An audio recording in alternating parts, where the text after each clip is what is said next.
Welcome to the Mets Pod. On today's show, we continue our offseason coverage as the hot stove heats up around baseball, and that's not where it'll stop. Joe and I will continue with some predictions for free agents, not only from the Mets, but all around baseball. And as always, we will close out the show answering your mailbag questions. So a reminder to subscribe to the Mets Pod at Apple Podcasts, Spotify, or wherever you get your shows.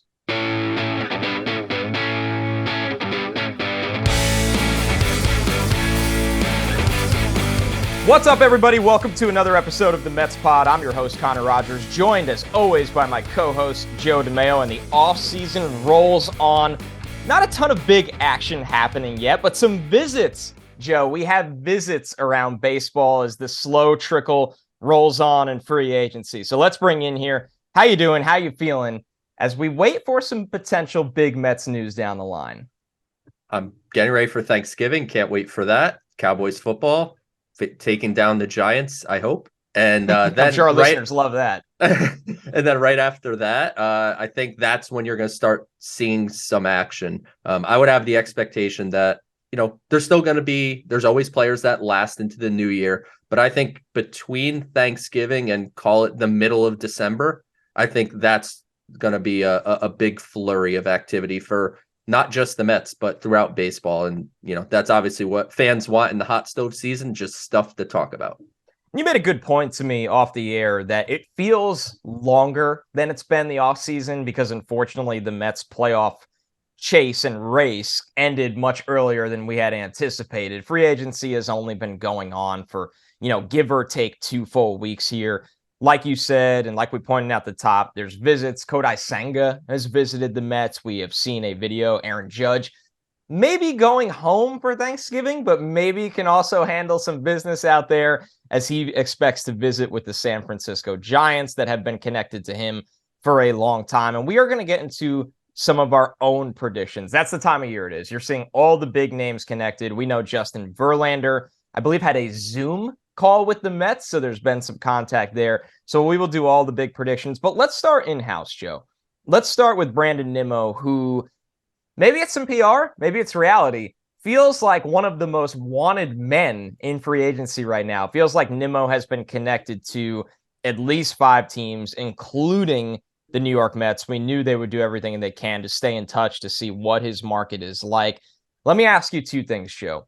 One, at the end of the day, do you think Nimmo comes back to the Mets? And 2, whether it's the Mets or whether it's somebody else, what does that contract look like for him? Do you think this thing can get to 6 years for a 30-year-old center fielder? I definitely think it could get to 6 years. I think he's going to get a bevy of 5-year offers. I actually do believe that it's a bit of a mixed bag, whether it's, just posturing with the media and actual interest. I think it's a bit of both. Nimmo is clearly the top center fielder on the market. That's not a debate. Even after Cody Bellinger got non-tendered, Nimmo is still far and away the biggest center fielder. And, I think if you're talking about potentially $140-150 million, that is, certainly a rumored price. I think at that point, you're probably looking at that 6-year range. I don't know that he's going to be, getting 5 years and, more than George Springer money, but it's going to be a really big bag. And if, you told me I had to guess now, I would say Nimmo does not end up back with the Mets. And it'll be interesting to see how they pivot from there. I think he's going to end up pricing himself out of the Mets range. And, if I have to predict where Brandon Nimmo will end up, I'd say we go to the AL East. I think I'm with you. Yankees have shown some interest. I don't think that's going to happen. The Blue Jays have shown some interest, and I think that's what everyone's talking about. A sneaky team, I think, to watch is the Baltimore Orioles. Their GM has come out and said that this is going to be an offseason where you see them get a little more aggressive, because the young players are coming through, right? Gunnar Henderson made his debut. Adley Rutschman was up for Rookie of the Year. The young players are getting close. So now's the time where you're going to see them spend out some money. It wouldn't shock me if Brandon Nimmo was someone on their radar. So Blue Jays, Orioles, those are kind of the 2 non-Mets teams that I'm watching most right now. I'm with you. I do not think he ends up back with the Mets, which maybe some are surprised to hear that on this show. I know we outlined for a long time that, Nimmo was maybe the guy most likely to return after Diaz. Diaz got done quickly. I think there was urgency from the Diaz side, and the market was a little bit more defined, right, Joe? Diaz got the record-setting reliever contract. The Mets were more than happy to give that out with the kind of player Diaz is, not to mention the added bonus of him possessing a, rare niche in baseball, how marketable he is. That really doesn't matter. I know what matters is how effective he is closing out baseball games, but there is a bonus to signing Diaz where some of that money comes back just off his marketability. But when you look at Nimmo, I think why things have changed is, one, he does have a big market, and the trickle effect of that is the term. I think the Mets really had no issue seeing where this AAV was going to go. If Nimmo got $20 million a year, I'm sure the Mets would look at that and go, yeah, he's worth that to us. What he does at the top of our lineup, how he sets the table for everybody else, and the adjustments he's made in center field. Where it gets messy when you have more teams involved, increasing the length of this deal is Nimmo is a guy that your analytics have to project how many games he's going to play, or more importantly, how many games he's going to miss as a guy that is going to be 30 years old in March. So he will be 30 for this baseball season, has missed time, it feels like, almost every year until the contract year, right? That's really what it came down to for Nimmo, is that he's always missed time. Is that going to get better as he gets older? The answer is pretty much 100% no. And you can live with injuries. You can live with having a guy that's sidelined time to time if his value still meets what you need. But I think for the Mets at this point, and obviously the secondary conversation we're going to have is who the hell is playing center field if Brandon Nimmo leaves, and they're going to have to get really, really creative for that. So do I think the Mets will be in constant contact? Yes. Do I think there's a line? A hard line they are going to draw in the sand, which they are also going to do for Jacob deGrom? Absolutely. And I think we've seen before the Toronto Blue Jays, when they have the need, especially after trading Teoscar Hernandez, it just comes down to it that they will do whatever it takes, even if they have to cross a line. And I actually applaud the Mets if they do ultimately sit here and go, hey, we cannot have so many different players making over $20 million when they're all 35, 36 at some point. This is a guy that we're going to have to make a hard decision on ultimately. While Steve Cohen has oodles of money and the Mets payroll, limitless money. Yeah, pretty much, especially in the confines of baseball ownership, he does. But there also is the business side of it where, like you said, you don't want to foolishly spend money. And Cohen has used the phrase, don't want to spend like a drunken sailor. And I think people have kind of poked fun at that or whatever. But the reality is that matters. And I think you're seeing them prefer the shorter term, higher AAV deals, because that just gives you flexibility as you continue forward. I mean, if you're going to keep dumping 5-year, 6-year, longer term deals into this payroll, it limits your ability to aggressively pursue free agents on a year-to-year basis. You want Shohei Ohtani next year? Okay, then you have to be careful about how much money is spread out over the long term. You want Juan Soto the year after that? You have to be careful. So it's a tough line to bounce because the Mets certainly want to win in 2023. But Billy Epler has said it, and I agree with this concept. They're not going to make moves that drastically negatively impact the ability to win down the road just to win one year. They want to win continuously. Absolutely. And I think if Nimmo ultimately does leave, we've already heard Epler say if Marte plays center, then Marte plays center. I still would be surprised by that option because Marte is a guy that's vocal that he likes to have a routine. If you're going to bat him second once, he wants to be batting second all year. If he's going to be playing right field, he wants to play right field all year. And maybe that's a bigger conversation they'll have to have with Marte, because I don't see Marte playing 140 plus games in center field next year. That's not how Buck treated the veteran last year, even in the corner outfield spot. But you're going to have to get creative. Do you do you make a call? The high end one, right, is do you make a call for a player like Brian Reynolds? That's a high end one. It's going to cost a lot. Maybe that's the unlikely option.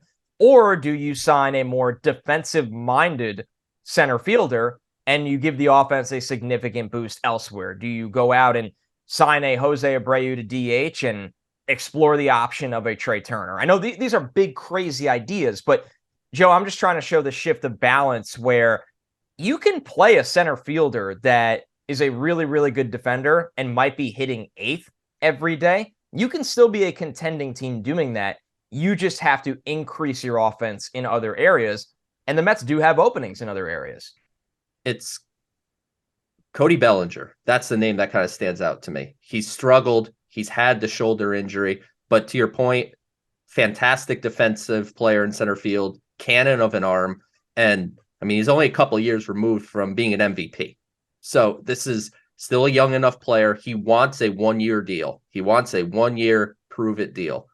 I think you at least make the call, get access to his medical records, see where the shoulder is at. For all we know, it's just the shoulder has held him back and it's going to be healthy in 2023. And you could kind of project out a improvement from Bellinger. But if it's not him and it's not Marte in center field, you have to be investigating the trade market. Like you said, Brian Reynolds, probably a high-end option. One team to watch is the Arizona Diamondbacks. I read this just the other day. They have a bit of a glut of outfielders, especially after trading for Kyle Lewis from the Mariners. And there's rumors that a couple of younger outfielders, Alec Thomas and Jake McCarthy, could potentially be had in trade, who are young, under control, good athletes that can truly play center field. And it's tough to say what the cost would be on those guys, but overall, they need to find a way to improve this offense on the power side specifically. So it's a tough balance, right? If you want to go defense in center field, and maybe it doesn't bring that power offensive thump with it, is just adding a better DH enough of an offensive addition? So that's a tough line to toe there. And, Brandon Nimmo is obviously the big domino that needs to fall before they can truly move on to other options. I think the good thing that scares me the least, or you look at the thought of the loss of Nimmo, is that I don't worry about the top of the lineup without him. And people might think I'm insane because I know there's the thought outside the box score is that he works counts unlike other guys. But the Mets have a lot of guys, Joe, that can effectively bat leadoff. I know Jeff McNeil is a little bit more of an aggressive hitter. Jeff McNeil had a much higher on-base percentage and batting average than Brandon Nimmo last year. Starling Marte can lead off. Mark Canha is supposed to be the poor man's Nimmo at the plate in terms of pitches he sees and gets on base. He can bat leadoff if you need to. I think it's been a little overstated, the loss of Nimmo at the top of the lineup. The bigger thing is how hard it is to find an adequate center fielder, both defensively and offensively, that fine balance. Yes, finding the balance is important, but they need to improve the offensive output here. So if Nimmo goes, you need to find a way to overall increase your runs created while not drastically impacting your runs allowed. All right, let's move over to the rotation because the Mets rotation is a hot topic in free agency. deGrom, of course, we knew that, but you also have Chris Bassett, you have Taijuan Walker. There are a lot of names out there from the Mets that are going to test this market, and there's a lot of names out there testing the market that are going to meet with the Mets. We've already heard Senga, we've already heard Verlander. Rodon seems to be a juicy pick by everybody to land with the Mets. I would kind of love to tap into your brain on that one, Joe, because I know you are very privy to the penalties that come with signing a Carlos Rodon. But looking ahead to the Mets rotation right now that we can comfortably say has multiple spots open. We know Carrasco is in that rotation. I've been banging the drum that David Peterson should be written into that number 5 spot right now, barring anything crazy this offseason. But when you look at the big three and the external market as well, do you have a sense of where this rotation ultimately will go? I've seen that you've actually been a believer that deGrom's more likely to come back than the rest of the world appears to be, that has written his departure in ink already. I am starting to hear from what little places I can hear things from, that the deGrom departure is certainly, like you said, a bit overstated. And frankly, I think Jacob deGrom ends up back in a Mets uniform. I think they find a common ground on a contract. I think Jake wants to be with the Mets. I think the Mets want Jake here. It's just a matter of, does a team like Texas blow him out of the water with a gargantuan contract that the Mets don't want to match? In that case, that's why they met with Justin Verlander. Like, the Mets are, I think it's a mix of negotiating with deGrom. Like, yeah, we very much want you, but you're going to have to play with us because there are other options. And then also, they'd be irresponsible if they weren't looking at a plan B, because maybe that offer does come. Maybe the Rangers say, we don't care about year 5. We'll give deGrom a 5-year deal at near $40 million a year and just blow them away with money, because they clearly want to expedite their winning by hiring Bruce Bochy. That, we talked about that a bit last week. So I think deGrom ultimately ends up back. And then I think Bassett finds a new home. And maybe this is a bit bold. It wouldn't stun me if the Mets convinced Kodai Senga to come here as well. And I think Senga's looking in like the 15 to 16 mil year AAV type of contract. So they could fit that and Jacob deGrom. And I think that essentially fills out your rotation with Jake, Max, Senga, Carrasco, and Peterson. Yeah, that's definitely one way to do. I think we know this, right? There's a blueprint with the Mets rotation. There is going to be a frontline guy added this offseason. The question is it what we know with Jacob deGrom? Is it Justin Verlander, who feels like the Max Scherzer signing all over again, to be quite honest with you? It feels like the same exact playbook. And then is it more of the wild card, the youngest of the three? In a way, in a funny way, the most expensive one in Rodon. And I don't mean by money per year, because Verlander and deGrom will get paid more per year than Rodon. But I think he, call me crazy here, Joe, I think he not only will command the highest term, which is the commitment and the penalties that come with signing him. So that's in a weird way, the boldest one of the three, unless there's a trade out there that we did not see coming. And it sounds like Ohtani's not going anywhere, so we have stopped talking about that. Then Scherzer is in the rotation, of course. Can't miss him. Carrasco in the rotation, absolutely. Then you're almost looking for we've called it the in-between of Taijuan Walker and Chris Bassett, right? The chances of you having a Chris Bassett as your number 3 are a bit of a reach right now. But can you get a player maybe better than Taijuan Walker?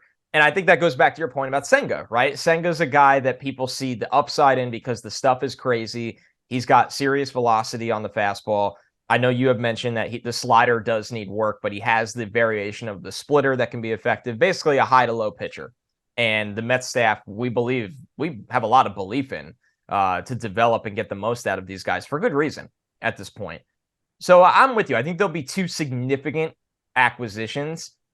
I'm a little bit more on the fence.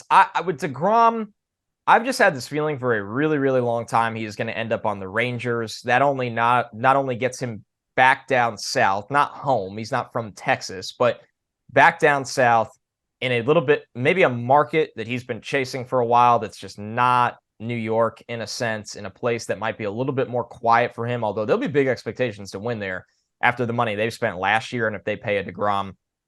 And then I think the full court press would go to Verlander. I really, really do. I think the thing that's intriguing with Verlander is the fact of he probably fits the bridge deal that the Mets would like to go on. Rodon, as exciting as the idea of him is, you're with Rodon for a long time, and he trickles into a different era of Mets baseball. And there's nothing wrong with that, but there's more risk. With Verlander, you're looking at him and Max, and you're saying, we won over 100 games last year. The postseason did not go our way. We learned our lesson where our deficiencies lie.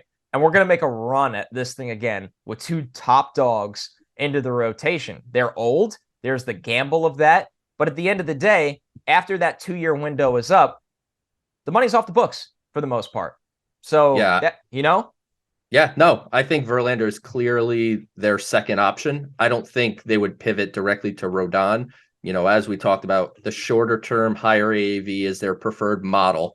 So I would say if deGrom does get that kind of Godfather offer from Texas, I would expect, like you said, a big pursuit of Verlander to try to convince him to come with, I don't know, maybe a 2-year deal with a 3rd-year option or something like that at a very high AAV. And then for the back end, we talk about Kodai Senga. He has a ton of suitors. So, maybe he doesn't pick the Mets, but I know that he visited, it went well, and they kind of check every box he's looking for. But beyond that, they've talked to Andrew Heaney, who had a breakout year for the Dodgers. I'm skeptical. Yeah, that one scares me.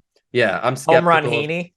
Yeah, I'm skeptical of taking the guy out of the Dodger factory and saying this is what he is now. So I'd be scared of that. But Jameson Taillon, who gave a lot of home runs for the Yankees, but all in all pitched pretty well for them. I think they're just considering everything. We don't know what the trade market is yet. Is a Milwaukee arm available? Corbin Burns, Brandon Woodruff. So there's a lot of options. And what is evident is the Mets are talking to every single pitcher to try to make this puzzle come together. Yeah, I think they'll explore the back. They're right. There'll be a backup plans for Senga. Absolutely. It's not just Senga or bust with the rotation. I think that's what a lot of people are missing here during the chase for deGrom's return, which I'm not ruling out. You obviously are not ruling out by any stretch of the means. The Verlander backup plan, and then finding that guy that's the flex number 4. We don't really know if he'll pitch like a number 3 or a number 5, and usually it tells you it'll be somewhere in the middle, the number 4, and of course the variable of Carrasco. So the rotation is going to be fascinating to watch. At the end of the day, I will make a prediction. I will not sit on the fence. You are going with deGrom back in this rotation. I will go with Verlander. And then ultimately, I'm with you. I actually think they're going to close the deal on Senga. I really do. I think it's exciting that the Mets are exploring a market of baseball that they have ignored for far too long. And even if they don't get that deal done, it's going to be a new trend with this regime, with this ownership, especially with Epler here. That makes the future exciting. Let's get into the biggest fish of all. Maybe not Mets relevant, barring a big surprise, but absolutely a huge domino on the baseball free agency market that does have implications on the Mets, because whatever team signs this player is probably going to empty the Brinks truck. They are not going to have a ton left in the tank, and that's Aaron Judge. We saw the video. I believe it was tweeted out by a friend of the show, John Morosi. It was Aaron Judge in San Francisco, the smile and the wink that he might have some business plans. He's home for Thanksgiving, whatever it is. I know his family they are not in the city of San Francisco, but the general area as a whole. I mean, Joe, let's just start with the big domino here in New York. Do you think Aaron Judge is coming back to the Yankees? I do. I don't think he's going to get enough of an offer to sway him away from the Yankees. And I think the Yankees have a lot of pressure, honestly, on them to make this deal happen. Think back to spring training when they kind of lowballed him on a deal. I think they offer him like $220 million or something like that. And now they're looking at either A, you let franchise player, potential captain, all that walk out the door, or you have to spend like $100 million more than you intended to 6 months ago. So they're kind of stuck there. And frankly, if Aaron Judge walks, I don't know how the Yankees are replacing him in that lineup. I mean, they're committed to the young shortstops. So I don't know how much, pivoting to a Trey Turner makes a ton of sense for them. I mean, they obviously would have to pivot to something, but I think they close the deal with Judge. I don't think Judge wants to leave. I think they find a fair compromise, and it would take a team like the Giants really stepping out of line as far as an exorbitant offer, I think, to get Judge out of New York and specifically the Bronx. I will further emphasize your point. Here's a great tweet from Paul Hembo. He said, Aaron Judge after the All-Star break, he batted .349. He got on base at a .502 clip, and his slugging was .785. His Yankees teammates after the All-Star break batted .223, .292 on base. They were below .300 on base, and a .360 slugging.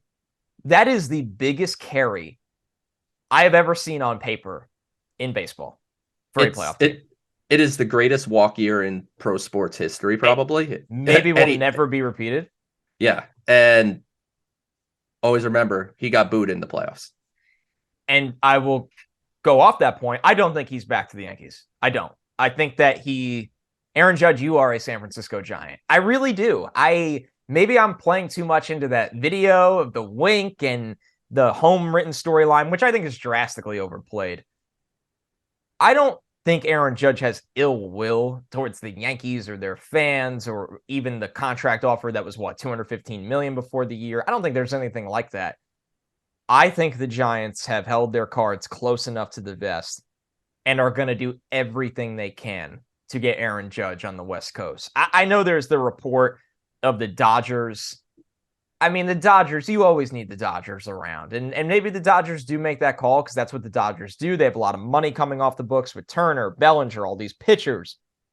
But ultimately, I do not think Aaron Judge is back with the Yankees. And it's going to be fascinating to see the Yankees trickle effect of that happen because that does have a Mets factor. If Aaron Judge, the $300 million plus contract that he's going to command, is not on the Yankees payroll, do they make a play for their outfield for Brandon Nimmo? We saw they requested the medicals for Jacob deGrom. Do they try to pair up a super rotation at the top with Garrett Cole and Jacob deGrom? One pitcher that's been, really, really awesome in New York for a long time. Another that has underachieved, but is really, really good.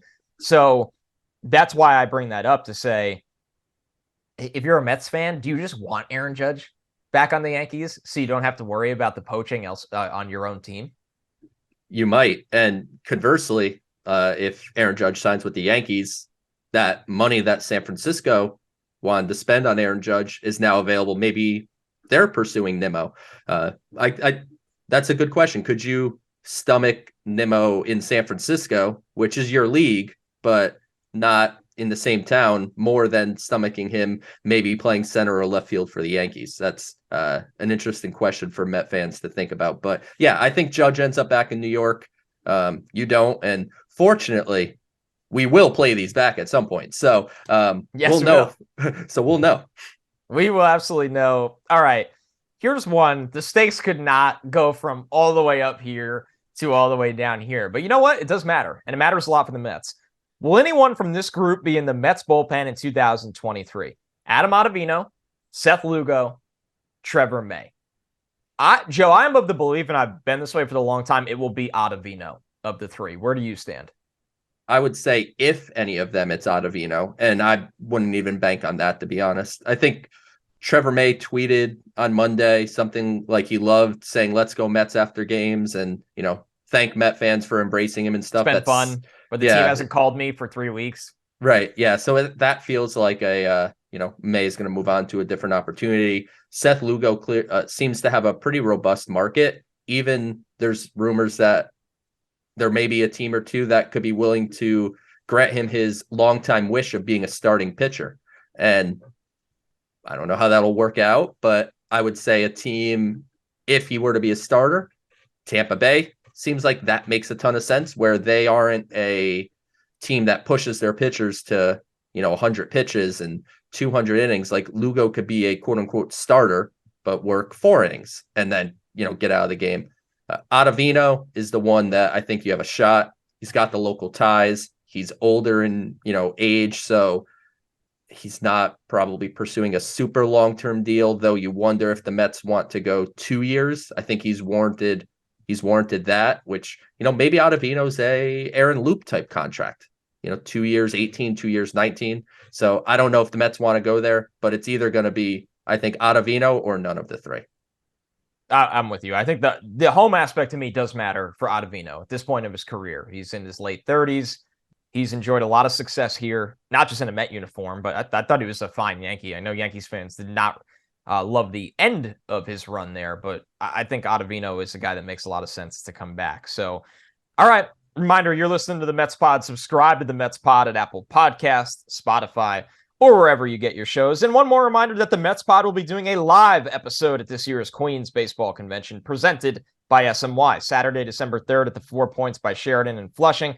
Come see us as well as other awesome panels, plus autograph and Q&A sessions with special guest Bartolo Colon R.A. Dickey, and Howard Johnson. Tickets are on sale now. For more information and to purchase tickets, visit queensbaseballconvention.com. Joe, time for the mailbag, and we have a ton of questions, like truly floored at this point. How many people send creative questions or tons of different questions? Really, really appreciate it.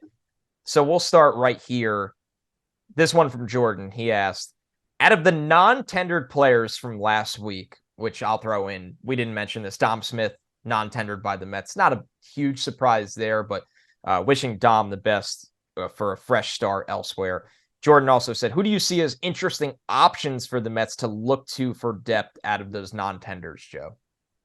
I mean, Cody Bellinger is the one that the headliner. Yeah, he's the headliner. He jumps off the page. If Brandon Nimmo is going to leave, Bellinger feels like, albeit a risk, it's a 1-year risk, and he's a guy that could potentially take that center field job. And, you know, if that shoulder is indeed improved, he could provide a bit of that power boost that we're looking for. I mean, this is a guy that's hit over 30 home runs in a season. So the power's there. It's just a matter of if his shoulder is good anymore. Yeah, that's definitely the headline one. I think that, you know, and the Mets also did make a move with the Marlins for players that got DFA'd as well. So I think that I know Jeff Brigham is somebody that will be expected to at least compete for a spot in the Mets bullpen, Joe. I mean, when you look at him last year in that bullpen, he's somebody that you get in spring training, you see what he can do. If he's effective, hold down a role. And then, of course, Hernandez as well, who we've seen start for a while right now. He might be more of the illustrious role we always talk about, the seventh man of the rotation, where they pitch a lot sooner than you want them to every single year. So don't overlook that mini trade with the Marlins as teams look to move on from players. The Mets took advantage of having their open 40-man roster space to attack waivers and designate for assignment. And what is very key, which is something that they're looking for, is they want arms that have appeared in the big leagues or close to it. And they want arms that have minor league options. And Eliezer Hernandez has minor league options. Jeff Brigham does. Steven Ridings and Taylor Saucedo, who we talked about last week, they have minor league options. And William Woods is an interesting one to watch. He battled through some injury stuff with Atlanta, but if you look at Baseball America and MLB Pipeline, he was a top 25 prospect in their system. He's touched 99, 100 miles an hour in the past. So they're grabbing just guys that throw hard, have options, and just could add depth to the bottom of the 40-man roster. I think it's definitely been a priority for them to improve the floor of their 40-man roster, and they'll obviously improve the ceiling when we talk about deGrom and Verlander and guys like that on the top of the free agent market. And Hernandez, of course, a guy, he was 25 during the shortened season in 2020. He made 6 starts, pitched to a 3.16 ERA, was striking out 12 batters over 9 innings, and he's just not found that form since, ultimately struggling last year. So kind of that reclamation project for the Mets, a guy still in his 20s. He'll be 27 or 28 this year. He'll turn 28 during the season. Try to figure out what you can do with his stuff, get some innings out of him. Maybe that Trevor Williams role that we talk about all the time, potential there as well. So they're quiet moves by the Mets, but those are ones that could ultimately end up being really, really important, not in April or May, but maybe in the thick of July. This one from Rick. He asked, is a Conforto reunion a realistic idea to get some cheap pop in the lineup? I can't imagine he's pulling that much interest to drive up his price after missing all of last year. He makes sense. It's not clearly. It's not a crazy thought. I wonder if push came to shove, would Conforto prefer to go to a more friendly ballpark for his bounce back? Because I think it's evident he's taking a 1-year deal somewhere. And Bellinger is kind of the same conversation our pal John Morosi talked about on MLB Network. Could he pursue a 1-year deal with maybe a not that good team that has, you know, a hitting friendly ballpark, perform, and then get traded to a contender at the deadline, and then not be eligible for the qualifying offer because they got traded? But Conforto turned down the qualifying offer, so that half doesn't apply to him. I would imagine he would be probably pursuing a more friendly ballpark, though Citi Field's right field wall is coming in, so we'll see. 8 feet, 8 feet or so, yeah. So we'll see. No joke. So we'll see what comes of that. But no, Conforto is not a crazy thought. I think they've spoken to him. I believe that was Mike Puma at the Post reported that a couple weeks back. So yeah, I think it's a possibility, but the Mets are keeping everything on the table. And Conforto still has a lot of relationships in that clubhouse where, if the money's even, sometimes you just like going where you're comfortable. And a place where, once again, there would be a role for Conforto. Marte has to play center. The Mets are going to need a corner outfield. The Mets still need DH help. The Mets, it just all has this trickle effect where nothing like that should be off the table. You and I always emphasize this. We have since you and I started podcasting together. When you have a lot of cash, because there's no cap space in baseball, there's the luxury tax threshold and all those things. But when you have a lot of cash, an owner that the money is there to be handed to up front, you can do things in the 1 year market that 80% plus other teams can't. They can't. So I think when you look at it like that, that's an area where the Bellinger, Conforto, guys like that, the Mets can fill a hole, spend a little more on that up front, and then have no repercussions after the season. So we'll see where they go with that. This one from our old friend Steve Miller. I really like this question because this is an angle we never take, Joe. Steve says, is there a player you would be fearful of the Mets signing? Someone who you think would command a big contract and likely not live up to it? Joe, can I guess yours? Yeah, I guarantee you have it. Carlos Rodon. Yeah, 100%. What are the penalties for the people that don't know at home? Yep. What are the penalties for signing Rodon? Yeah, because the Mets exceeded the luxury tax, signing a player that got a qualifying offer will cost them their second highest selection and their fifth highest selection in the 2023 draft, as well as $1 million of international bonus money. For the Mets, their second highest is obviously the second round. Their fifth highest is actually their fourth round pick because they didn't sign third rounder Brandon Sproat from the 2022 draft.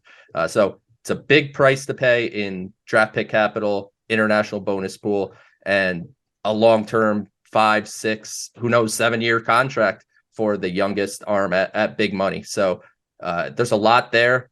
I would hope the Mets could find a way to close Jacob deGrom or Justin Verlander instead. Yeah, I'm with you on that. I think it's all fair points. We love the idea of what Rodon is because what he's done the last 2 years and the fact that he's younger than Verlander and deGrom. But you need the context of that he's been hurt a lot. He's very, very expensive long-term. He's very, very expensive short-term. So there's just that fine balance of always trying to eliminate risk. To not repeat your answer, I think for me, it's the pitching market that they have to explore if they don't get Senga. And Senga has a ton of risk. Don't get me wrong. I'm not going to be blind to that. But I don't want the Mets to miss on a Senga player and then pivot to that Heaney market that we talked about, that you're getting the car wash from the Dodgers and buying into it. And you give a guy like that a 3-year deal. That's nothing to laugh at. I mean, he's 31. So call me crazy. I think he can get a 3-year deal. We'll see. Maybe it's 2 and an option. Heaney's just a guy that would really, really scare me because I think that when you saw what happened with the Yankees, you look at the full sample size of his career, besides the one splash with the Dodgers, it feels like the kind of guy that you're going, wow, not how do we use this guy on the back end of our rotation? And there's a lot of players like Heaney in that market that's scary. Look at Steven Matz last year. It's almost the same example of a sense that was a player the Mets wanted to fill out the back end of their or middle of their rotation. Matz got bombed in St. Louis. He pitched to a 5.25 ERA. Actually the home runs weren't even the biggest issue of it. Injuries once again. He pitched 48 innings. How many times have we kind of seen that problem with Matz? So I think that's the market that I'm fearful of because they were almost so spoiled by it last year by hitting on the Chris Bassett trade. Until the playoffs aside, Scherzer signing was phenomenal. Taijuan Walker was an excellent value once again. And Carlos Carrasco bounced back. So I worry about, and it's important, the back end of the rotation, those guys make the same starts as the front end. So that's the one where I'm always a little fearful of spending big on a guy just because you feel like you have to. I'll say this, they're paying an analytics team of more than 30 people a lot of money to not miss those. Find Taijuan Walker. Find our new Taijuan Walker. And that's on them. You're absolutely right. It's a really, really good point, and something that makes the good teams great, and the mediocre teams really, really good. Look at how the Rays do it every single year. So with that, Joe, another episode in the books for the offseason. I want to wish everybody a happy Thanksgiving. We appreciate everybody that continues to listen to the show, even when baseball isn't being played. We always joke, and it's not really a joke. This show might even be better when baseball is not being played, because at heart, Joe is a baseball scouting, team building guy. My roots are in football team building. It all comes together on this show. We have a lot of fun with it. But Joe, closing thoughts as we head into Thanksgiving and realistically have a very eventful December ahead of us for the Mets pod. Yeah, I'd like to echo happy Thanksgiving, everyone. Enjoy the time with your family, friends, everything you do. And yeah, get ready, because, we're coming to the Queens Baseball Convention in early December, and the winter meetings are coming up. So there's a lot happening in the Mets world, despite it being kind of a lull around the Thanksgiving holiday. I think shortly after this holiday ends, you're going to see quite a bit of activity. And obviously the winter meetings are always nuts. Reminder to subscribe to the Mets pod at Apple Podcasts, Spotify, or wherever you get your podcasts. Thanks so much, everybody. We'll catch you next week.